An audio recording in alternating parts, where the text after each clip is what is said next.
ನಮಸ್ಕಾರ. ಈ ದಿನದ ಪ್ರಮುಖ ಮುಖ್ಯಾಂಶ.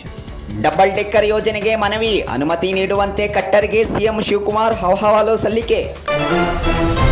ಇರಾನ್ ಮೇಲೆ ಅಮೆರಿಕ ವಾಯುದಾಳಿ, ಬಹ್ರೇನ್ ಕುವೈತ್ ಜೋರ್ಡಾನ್ ಮೇಲೆ ಇರಾನ್ ದಾಳಿ, ಶಾಂತಿ ಸ್ಥಾಪನೆಗೆ ಹಿನ್ನಡೆ. ರೌಡಿಗಳ ನಂಟಿಗೆ ಅಧಿಕಾರಿಗಳ ವಿರುದ್ಧ ಕ್ರಮ, ಹಿರಿಯ ಪೊಲೀಸ್ ಅಧಿಕಾರಿಗಳ ಸಭೆಯಲ್ಲಿ ಗೃಹ ಸಚಿವ ಪ್ರಿಯಾಂಕ ಖರ್ಗೆ ಎಚ್ಚರಿಕೆ. 5 ವರ್ಷದಲ್ಲಿ 1.53 ಕೋಟಿ ಪ್ರವಾಸಿಗರು, ವಿಜಯನಗರದಲ್ಲಿ ವಿದೇಶಿಯರ ಸಂಖ್ಯೆ 69,000, ಹಂಪಿಯದ್ದೇ ಅತಿ ಹೆಚ್ಚು ಸಿಂಹಪಾಲು.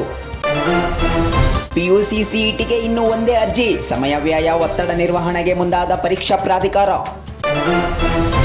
ನಾಮಪತ್ರ ಆದೇಶ ರದ್ದತಿಗೆ ಆಗ್ರಹ, ರಾಜ್ಯಸಭಾ ಚುನಾವಣೆಗೆ ಕಾಂಗ್ರೆಸ್ ನಿಯೋಗದಿಂದ ಆಯೋಗ ಭೇಟಿ, ಚುನಾವಣೆ ಅಧಿಕಾರಿ ಕ್ರಮದ ವಿರುದ್ಧ ಆಕ್ರೋಶ. ಪಾಲಿಕೆಯಿಂದ ತ್ಯಾಜ್ಯ ವಿಲೇವಾರಿ ಏಕಿಲ್ಲ, ಗುತ್ತಿಗೆದಾರರನ್ನೇ ಅವಲಂಬಿಸದೆ ಸ್ವಂತ ಟಿಪ್ಪರ್ ಖರೀದಿಸಲು ಲೋಕಾಯುಕ್ತರ ಸಲಹೆ. ಹೈಕಮಾಂಡ್ ಭೇಟಿಯಾದ ಡಿಕೆಶಿ, ಖಾತೆ ಸಚಿವ ಸಂಪುಟ ವಿಸ್ತರಣೆ ಬಗ್ಗೆ ಸೋನಿಯಾ ರಾಹುಲ್ಗೆ ಮಾಹಿತಿ. ಪುತ್ರಿಯ ಮೇಲೆ ಅತ್ಯಾಚಾರ, ತಂದೆಗೆ 20 ವರ್ಷ ಜೈಲು, ಬೆಂಗಳೂರಿನ ಮಹಾಲಕ್ಷ್ಮಿ ಲೇಔಟ್ನ ಬಳಿ ಘಟನೆ. ಬಿಜೆಪಿ ಸೀಟ್ ಚೋರಿಗೆ ಇಳಿದಿದೆ, ಪ್ರಜಾತಂತ್ರ ನೆಲಸಮ ಮಾಡಲು ಬಿಜೆಪಿ ಷಡ್ಯಂತ್ರ ಎಂದು ಹರಿಪ್ರಸಾದ್ ಟೀಕೆ. ವಿದ್ಯುತ್ ಖಾಸಗೀಕರಣ ವಿರೋಧಿಸಿ ಪತ್ರ ಚಳವಳಿ, ಟಾಟಾ ಪವರ್ ಕಂಪನಿಗೆ ವಿದ್ಯುತ್ ವಿತರಣಾ ಚಟುವಟಿಕೆ ಅನುಮತಿ ಬೇಡ.